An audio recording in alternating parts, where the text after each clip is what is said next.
you can just feel the music just flowing through your bones. So like, girl, gotta feel good. It got to feel good. Yeah. No offense, fellas, but I got game and I can sing.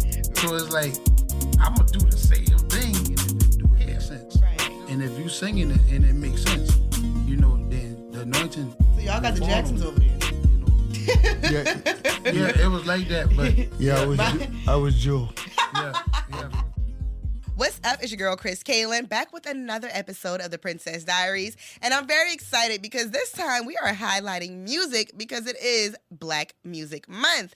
And today's guest is truly a musical visionary. Mr. Larry Mood, known originally as a founding member of the legendary Ashley Gospel Singers. He laid the foundation with a powerful bass line, soulful musicianship, and a deep commitment to gospel and Black music excellence. From the stage to the studio, his journey has evolved into entrepreneurship and artistic leadership as the founder of Mood Music Entertainment, a platform dedicated to elevating talent, preserving musical heritage, and creating timeless sounds for the next generation. So I'm super excited to have on the Princess Diaries couch in the suite, Mr. Larry Mood and his son, Travis Mood. How are you guys? We're doing good.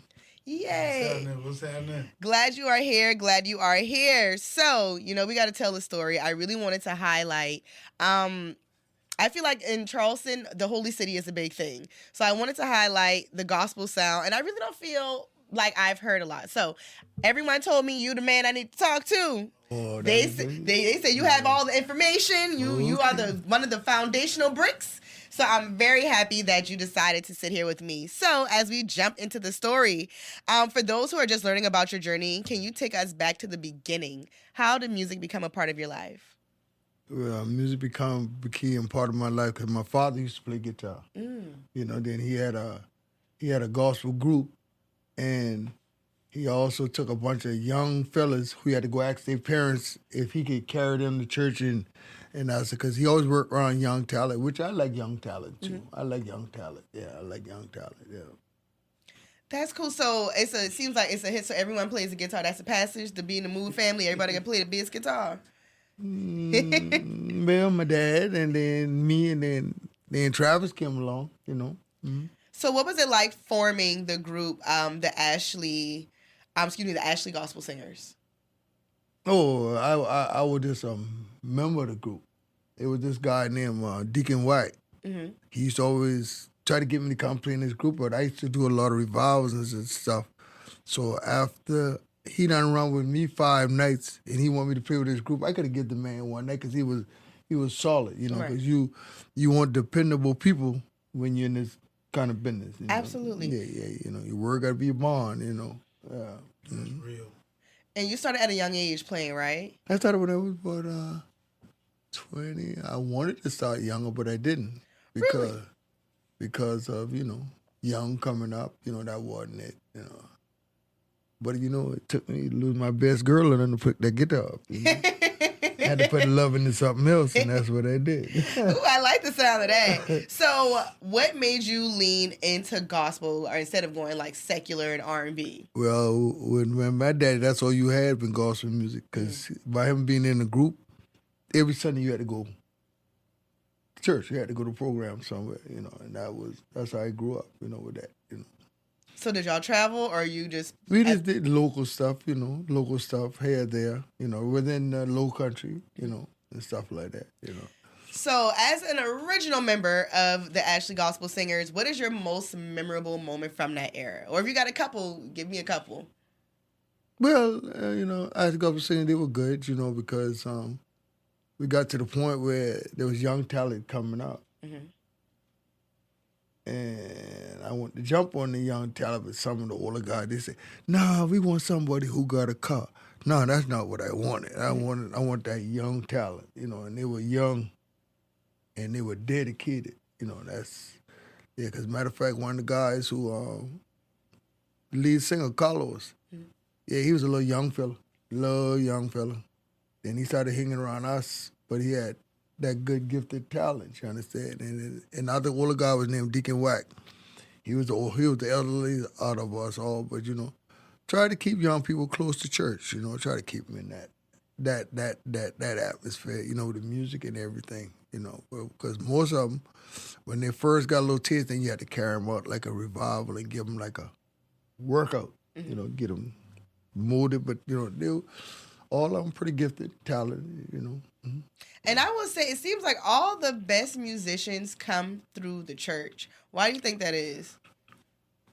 Well, that's kind of like the first place to get started because, you know, if you're young, you can't go in the clubs or nothing. Right. Right. Yeah, so, you know what I mean? That's just it. Every Sunday, church. Everything you do, church. That's how it used to be, church. So they grew up in there and then, you know, some stay and some journey on to try other things in life, you know. Yeah. Mm-hmm. But I like the gospel. I like the gospel because I can't play nothing I can't feel. Ooh. So, like, well, I'm going to circle back to that because nowadays I feel like, I don't know what they call like the new gospel now, like with just like the acoustic guitar and people like sing around like a campfire. I'm like, I'm like, that's cool and all. I don't call no names, but like I prefer like the gospel when you pumping that organ, you hear all the instruments. It just feels like you can just feel the music just flowing through your bones. So like I'm hoping the new gospel it's cute, but bring back, let's pump that organ, let's play that game. To the old school. Yeah. Yeah, you got to stay old school because you can't go above the roots. Yeah. Once you start going above the roots, now you're heading for some not good because you're living above the roots. The roots is what got us where we at today, and you can't change that.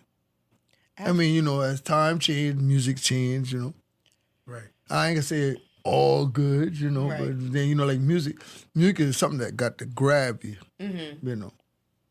And there are a bunch of musicians out there, but there are some musicians who out there, they got what they call like an anointing gift. Because you can You were meant to do that. you can feel that. Yeah. And see, as me, my audience is my everything.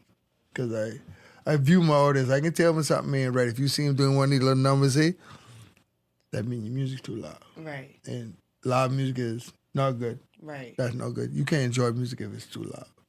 And that's the thing, over the time, these are things that you just learn from just being there and just being in the atmosphere, like different cues like that. So like Charleston has been considered a hot spot for gospel music forever. Forever. And it has a lot of rich musical tradition. So in your opinion, what makes Charleston gospel sound so what makes it sound so special and so influential? Charleston music. Charleston is kind of like, it's like, since COVID hit, Charleston went kind of dead. Yeah. You know, because they used to have programs around, but right now it's like a gospel kind of like dead right now. Everybody else branching into other areas. Because you take places like Hemingway and Crossy, they steady into whatever they doing. But, you know, Charleston, you know, a lot of people done died, but Charleston is saying Charleston no more. Yeah. You know, because they don't do programs, you know, and stuff like that. And then, you know, if anything, you got to support one another. Yeah. You know, like anything, got to be support. And back in the day, my grandma, she was huge, as a huge usher. So, like, it seemed like every weekend she was going to a revival. Yeah. And it seemed like it was a revival every weekend. So, I will say, and I feel like COVID and a lot of things going virtual, I feel like that had a lot to do with it. But I will say, I know over, I think it was Easter, they had like a gospel show or something like that with John P. Key at, yeah. So it seemed like it's coming back slowly but surely. But I definitely will say the impact is not what it used to be. No. But I hope it comes back. 'Cause I honestly, like, 'cause even what you're saying, you know, bringing in the youth, I feel like that's a trickle effect from that to the youth and them not having anything to do or like anywhere to like put their attention. So I do feel like that definitely has a trickle effect, which leads to my next question. So what do you believe is missing in today's music industry as far as the gospel realm is concerned? What's missing? Yes. The dedication and the love for it.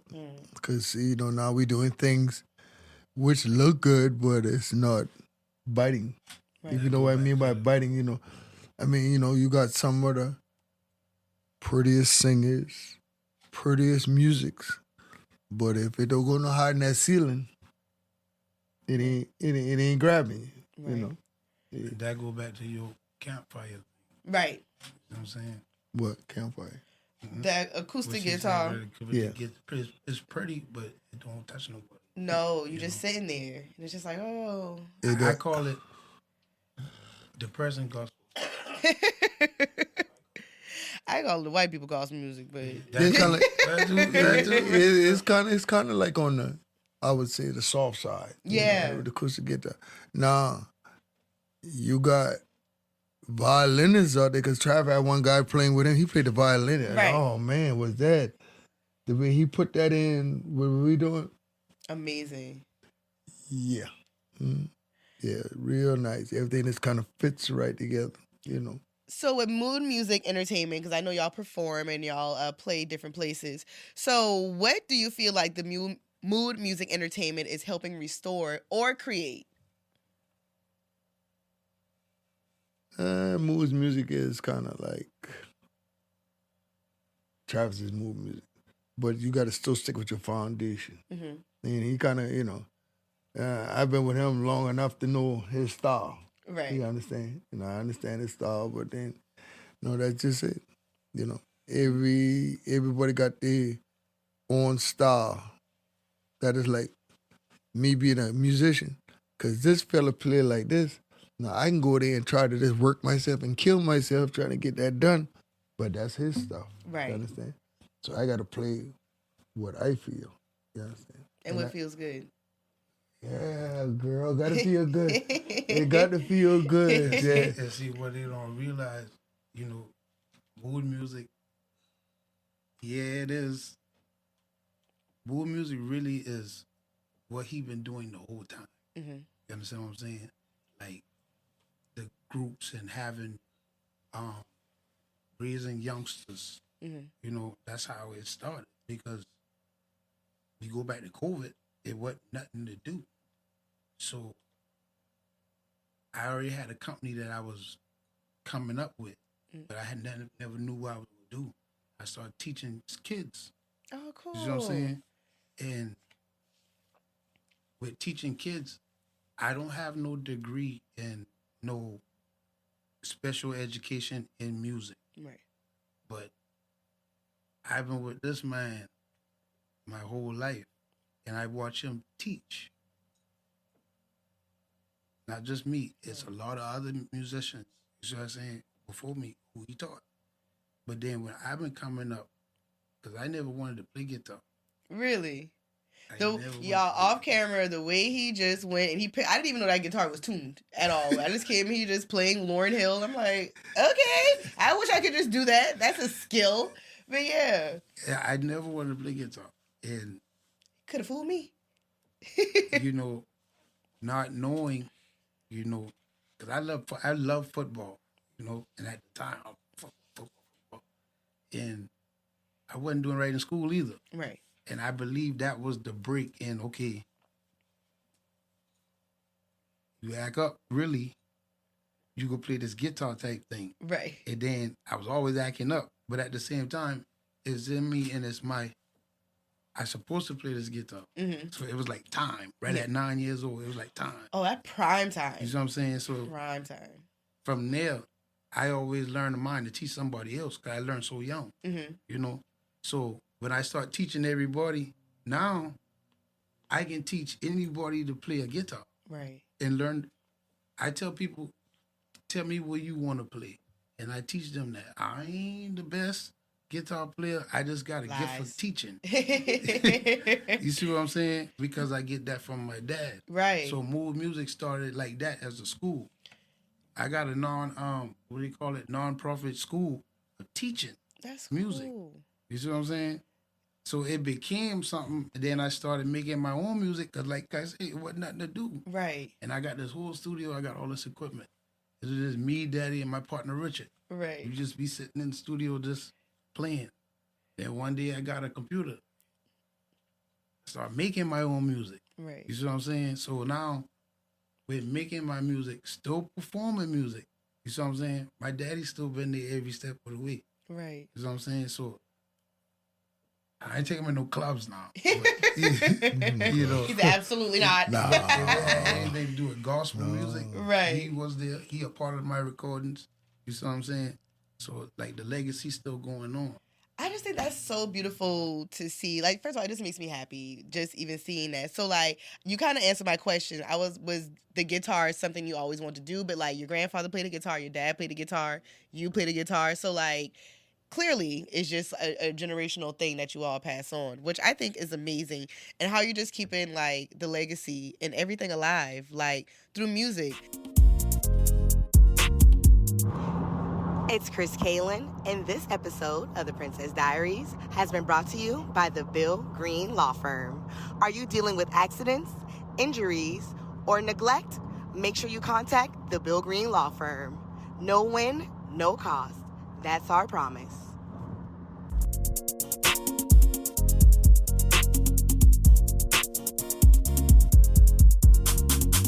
So I know, like, in Charleston, Holy City Gospel, quartets are like a big thing. So, like, I don't even know what question I want to ask first. Like, how did the quartet get it started? What's the sound of the quartet? I'm going to start with those two, and then I'll ask the rest. Because I feel like, because I had someone on here, Nephew Jones, he was on, and he started off as a quartet boy. Mm-hmm. And, you know, he does Southern Soul now, but he was like, you know, that was the Charleston sound. Like, people hear Charleston, and they immediately think quartet. Mm-hmm. You mean like Southern Soul? Oh, well, he's singing Southern Soul now, but he started as a quartet. He started singing quartet before he sang. Yeah, Southern Soul still close to quartet. It's the same thing. It's still churchy. Yeah. Okay, well, so someone who may not be familiar, can you break down the similarity? So what's the difference between quartet to you and Southern Soul? Southern Soul riding up on that music. See that the first capturing part, it's just the music kind of grab you first. Then you look at like, I can play that because it's so close to gospel. So close to gospel. Right. Yeah, so close to gospel. Yeah. See, with like me, I sang quartet, right? Quartet my heart, right? Because I raised in the church, but it's so easy to sing Southern Soul. Mm-hmm. I got 3 Southern Soul albums, and it's like, it's so easy because if you can sing quartet and with Southern Soul, I won't say that right here. You know me, I'm a player. So and no offense, fellas, but I got game and I can sing. So it's like I'm gonna do the same thing here. Right. You see what I'm saying? And it works because now Southern Soul was really its own genre that people ain't really been on like that, especially in South Carolina. Yeah. Marvin Cease is used to sing in Charleston. Right. You see what I'm saying? I believe he's from this side of Charleston somewhere. From Charleston, right there from Charleston. You see what I'm saying? So it's like Marvin Cease is the top. Yeah, Marvin Cease used to sing with the 5 Gospels of Charleston. Oh, okay. My granny used to talk about them. You see what I'm saying? 5 Gospel? That and then the blind boys. My granny, she passed. She was 82 when she passed away. So like she when I tell you she was the Miss Usher. So like we would talk about all these things. But yeah. And then crazy you say Usher because one thing in my heart, I love an Usher anniversary. You get all these ladies and people in that white and they march around singing in the church. As a musician, I'm talking about just outright playing. Right. Like that. Man, I used to love that because I came up on that. Right. I love an Usher. A lot of my gospel songs are influenced off of stuff I heard at the Usher anniversary. Right. Because my granny was Usher. So, like, for someone who's not familiar, what is a quartet? How do you even set up a quartet? A good quartet, a group or a song? A group. And then give me a group, then give me a song. Okay, so if you go set you up a good quartet group, right? It ain't hard, but it ain't easy. You understand what I'm saying? Because now you got 2 ways you can do this, and I'm just gonna be blunt. And they take it how they take. You can get a bunch of musicians that play different things. They got different mind for music, and y'all can write and make your own thing. Mm-hmm. Once you do it, you got to get the people to it got to touch the people enough to understand or even feel what you're trying to do. Right. You see what I'm saying? Secondly, your music got to make sense. You see what I'm saying? Mm-hmm. Because quartet and choir music is two different, but they're almost the same. What's the difference between quartet and choir music? Because choir music, you can take the same song and put a big choir behind it, and it'll sound like a choir song. Mm-hmm. You can take 3 or 4 people who can sing with the same music and a different leader, and you can turn that same song to a quartet song. You see what I'm thought saying? about it like that, yeah. So if you got the mind of music, it can't just be quartet. Right. You got to have a mind of all gospel music. You see what I'm saying? Really. And then you can produce a good group of fellas right there off top. Good, great group. That's cool. Or you can get a bunch of people and y'all can sing and really in the secular world cover a lot of other people's songs. Mm-hmm. You see what I'm saying? And you can still make it like that. Right. Because people have been doing that. You know what I'm saying? And that's really the way right now. Yeah. Everybody, ain't nobody got the pen. Right. Everybody remaking something or recopying something that was something else. Right. You know what I'm saying? And so I don't really do that. Like when you say that immediately, because I remember watching, oh Lord, I'm looking at their faces right now. Oh God, the ladies. When I watched when I looked at the documentary and how they like just flipped the Stevie Wonder to You About. So it's like, and there's a lot of songs when you like listen and you actually listen to the bass line. I'm like, okay, this came from a song that I'm familiar with. A song I'm familiar with. I'm like, oh, I done heard. Oh yeah, y'all just not had another way of doing it. Right. You know what I'm saying? And it sound good, and but like let's say, another thing too is you gotta be anointed, bro. I feel like that carries so much, and I feel like a lot of times people take that lightly, That and it's just the like biggest thing. You can do it, but there are some people who are actually anointed to do that. Like when I walked in, he was playing the guitar just off from. I was like, I didn't even know the guitar could do that. Didn't even know it worked. Thought it was a prop. But like it gotta be. You gotta carry that oil, what they used to say. Yeah.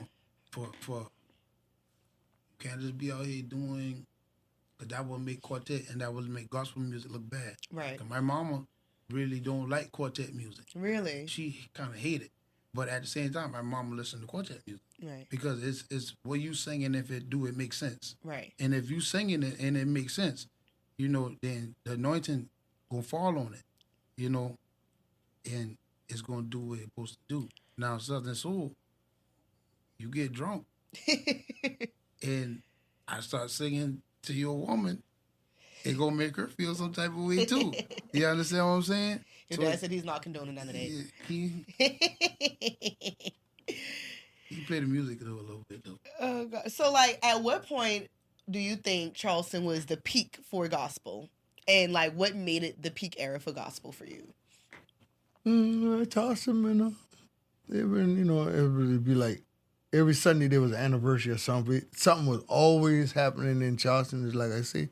And then, it's like the 90s, the early 2000s. Oh, the 90s, yeah. 90s, 90s, the 80s, the 70s. Off the chain. Listen, someone was just like, y'all need to bring back primary color gospel. When them primary colors and them colorful suits, that's when it was rocking. Suits, and they used to come in church with the robe on, cut halfway. They about to sing. Bro. Listen, y'all got to bring that back. Let me tell you something. I remember the old Royal.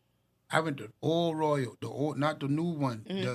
One of them other buildings was the old church one. The old church. One day back at a church service, Sunday service, boy, them people used to walk in there with all them robes. That was something to me. Like, seeing it, I feel like lately the best choir I've seen was First Baptist of James Island. Yeah, they rolling.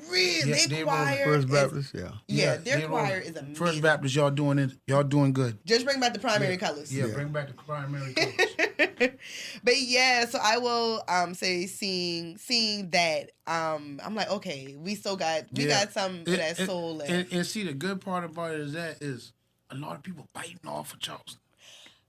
I'm gonna have to show it to you after, because I interviewed this gospel singer when I was at Harambe Festival, and I was asking him, he was just like, I love coming through Charleston because he was talking about the quartets. He was like, Charleston has the most amazing quartet sound that you will ever hear. But I interviewed Jennifer Hudson one time, and because she was doing Respect, and with Aretha Franklin, her coming up in the church, we spoke a lot about just the gospel sound coming through Charleston. So I will say, like, Charleston has embedded its way in gospel history, and I just don't feel like a lot of people know that, though. Yeah, that's the thing. I feel like people who are in the realm know, but I feel like people who just they don't know the gospel grease that come through here. Yeah.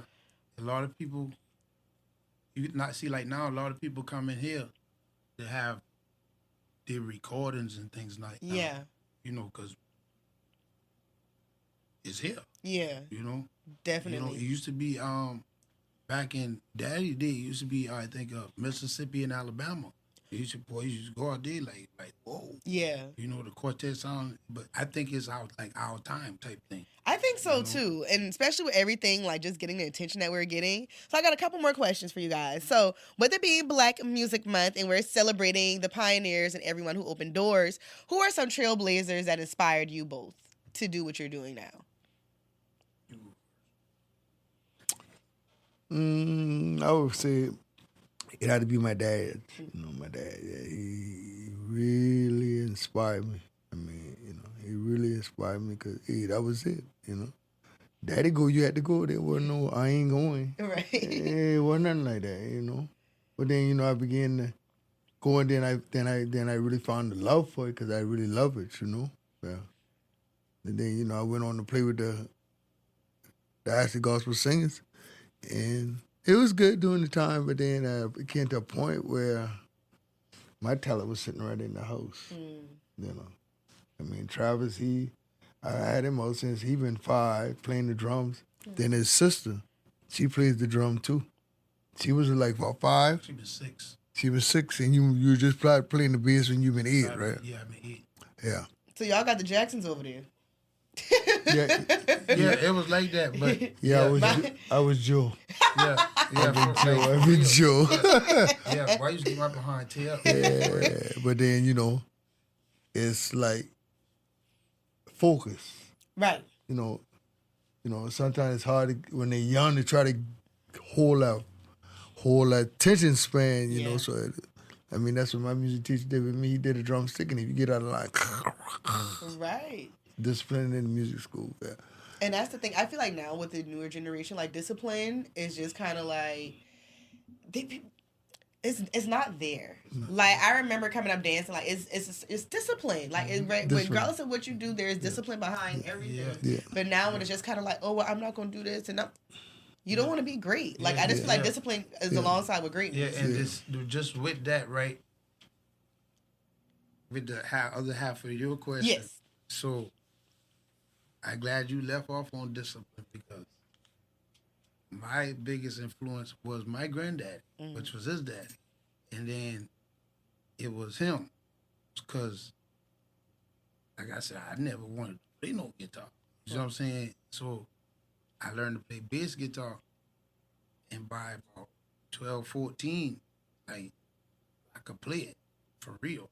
And now my influence was like, they teach me more. Right. Teach me more. Not knowing he had done teach me what he was going to teach me. You see what I'm saying? So he started carrying me around different other people. Like he mentioned Carlos Gilliard from the Ashley Gospel Singers, Marlo Gatson from the Ashley Gospel. These bass players, Edward Lee Fuller, Tony Coburn, one of the big dogs in Charleston. I've been young. Right. And he's carrying around these people. Ricky Schuler. Oh, wow. You know what I'm saying? And I used to soak up and learn from them. You know what I'm saying? Being a sponge. But I was so young. Right. So by the time I went to high school, it was either I was going to play football or either I was going to play guitar. Right. And I struggled with that all the way till I graduated. You know what I'm saying? Right. And I've been a lot of places playing bass guitar. Wow. You see what I'm saying? And then she stole my influence, right? Because I lay brick now, right? Right. My daddy a brick mason. Oh, cool. So You your now, daddy's son. yeah, yeah. So it's like now I'm looking up to him in a different thing. Right. But it came a point where we had to split. You see what I'm saying? And I went one way, and him and my sister went another way. Because they're the original. We the original mood music. Me, Right. him, and my sister. Right. And then, like I said, I just took that and made a company out of it. So like I could live my life doing this, Right. but it don't make that much of money. But you know, can extend the legacy though. yeah, you know what I'm saying? And so after the brick thing, you know, I went through life, you know. I went through the streets, you know, and I really went through the streets. And now I ain't listening. Right. You see what I'm saying? I'm about 19, 20, 21 type thing. Now I'm in and out of jail, kind of like for real. But I got a lot of drug charges now, you know, and I ain't ashamed to say that I'd embarrass my boy. Right. You know what I mean? Because it's like, he ain't reach you to do that. yeah, and this my pride and joy. You my Right. only, like, you know what I'm saying? So it's like, dang, it hit me. Like, You been acting like your daddy's son. no. And then now I done switch instruments. So me and him I play lead guitar now. So it's like now I'm looking at, I always looked up to my daddy the next step. You see what I'm saying? And he will always be my like inspiration for gospel and quartet music. I love that. That's such a beautiful relationship. I'm circling back to that. All right, so gospel music has always carried messages of hope, faith, and resilience. So how do you think gospel music continues to influence Black culture today?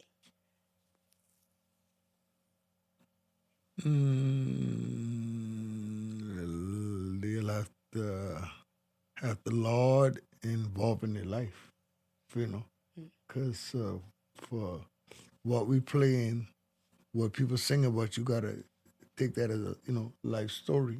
Could be you, going through certain situation and stuff like that. It'll be sometime I'm listening to songs. I was like, who had a camera in my house and why you writing a song about me? Right. Something just hit you. And see, that's why I'm going to talk to you through that music. You know what I'm saying? Because it done been plenty of times where, like, and the crazy thing about me, I ain't young, but I ain't old either. But so I remember a lot. And the songs that come to me, that touch me, really out that hymn book. You see what I'm saying? Because I come from that. You see what I'm saying? So gospel music really touch people if you've been through something. Oh, it's gonna hit. It's gonna hit. You just start like, why am I crying? Because I done been through it. Lord, that made me to my knees. And for being for Black people, gospel music is Black people music. Yeah. Like, it's Black people music. This come from the field now, the slave field. You see what I'm saying? So singing while in the field. Yeah, like my grandmama, God bless the dead, Louise Wade, used to tell me, that's how I know so much music, because she used to sing us songs that they used to sing in the field, picking cotton, picking beans. And these are all oral, just passed down. Yeah. And it's like, you don't realize that it's like, okay, this oral history is being passed down, but that's exactly what it is. Yeah, they passing us their history. Yep. You know what I'm saying? So that's another reason why I can't really vary, because I do something, so I do what I want to do, but... You know your roots at. My roots, and that's where my foundation, my everything right there, you know? Because I ain't just singing for me. I singing for, some generations back. These songs I learned, and these songs my granny used to sing to me, these songs off what they went through. You know what I'm saying? Right. And that's how a lot of gospel music was made, But it's just a storytelling. yeah, it's storytelling. Just all storytelling. So my last question. So and I feel like y'all kind of answered it a little bit, but I just want to be more direct. What legacy do you want mood music to leave behind, especially in the gospel realm? Because, like I said, you're a foundation. You're one of the bricks in the foundation. People say I need to come talk to you. So what legacy do you feel like you've left behind or that you want to leave behind? Well, I mean, I just want to, whatever my daddy left for me, I just want to continue on through them because most of the people like it's younger folks. Mm. Yeah, I keep a young crowd, but then I still want to try to make sure that I tell them the right thing, whatever to do, because like I say, young talent that's hungry, want to do, that's what I love. Mm. Yeah. Mm. What legacy you want to leave, Travis? Yo, the legacy I kind of already like cement the legacy, but I really got to carry what he leaving me. You know what I'm saying? So I'm gonna continue the legacy going on until it don't go no more. I ain't got no choice really, because I grew up in it. I don't know if you ever seen The Godfather. You're the second person that told me I need to watch it. Clearly. Yeah, watch The Godfather. So you got to start from the first one though. And, okay. It got to a point where, Michael, he didn't want to take over, and he didn't want to be in it. Period. You know what I'm saying? And it got to the point where him and Michael had to sit down and have that conversation. Mm. You see what I'm saying? And that time gonna come, I got to carry what my daddy left. Right. You see what I'm saying? And I kind of doing it, I already did it, doing it, because I still teach the younger generation, and I got a younger generation. So I gotta leave where I leave, you know what I'm saying? But at the same time, they gonna know Mr. Mood, who Mr. Mood was. You know what I'm saying? And that's musically, we gonna carry what we call the G code. Yeah. You know what I'm saying? We gonna keep the code. Now they say you gotta keep it P. That's a new term. So you gotta keep it. You know what I'm saying? And then, my boys might be in position, and it might not. But even if they don't, I already done spread this thing around so bad to where when the next generation teach the next generation, you just teaching them the same thing he taught me. Right. You see what I'm saying? Just passing it down. So we just gonna keep passing it down legacy wise, but I'm gonna leave a lot of gospel music where I go. I know that, I'm gonna do that. No, that's dope. Like, I really appreciate y'all just taking the time to come and sit. And like I said, I just want to tell the story of Charleston through music, because I feel like now we're getting like a highlight, but I feel like a lot of people don't know like the history that we already have, especially in certain genres, especially gospel. And when I, made the post, and everyone was just like, you got to interview him. So I did what I said I was going to do, guys. I did the interview. More to come. But yeah, no, I really appreciate you guys for just taking the time to sit with me. I just learned so much, and I get a lot of knowledge, and I feel like this is the best way for me just to learn about certain things that I don't know. So like, how can they get in contact with Mood Music Entertainment? Hit us up on Mood Music ENT on Facebook. And listen, I don't do social media, but I think it's the same thing on Instagram. Other than that, ask around. You can get in touch with me. And if you've ever been to a Princess Diaries Live, that amazing band that I have, yeah, this is exactly who it is. And shout out to Chrissy with the Princess Live, because I remember when we first did the first one. We've been together like 6 years by now. Listen, we've been here, okay? Listen. Locked in. So y'all keep tuning in to the Princess Diaries, and you'll see Mr. Mood. You're done late. Chrissy, got it going on. Hey, thank you guys so much. And that was another episode of the Princess Diaries Podcast. Listen, all month of June, we are learning and talking to the bricklayers of the music in Charleston. And I'm excited for you to stick around. So make sure you are subscribed to Princess Diaries on everywhere that you listen to podcasts. And we on Patreon now, too. And make sure you're connected with me, Kris Kaylin, on Instagram, Facebook, the Kris Kaylin on TikTok, and all that good stuff. And we'll see you on the next episode. And if you enjoyed this episode, make sure you leave us 5 stars in the comments. Yes, thank you very much.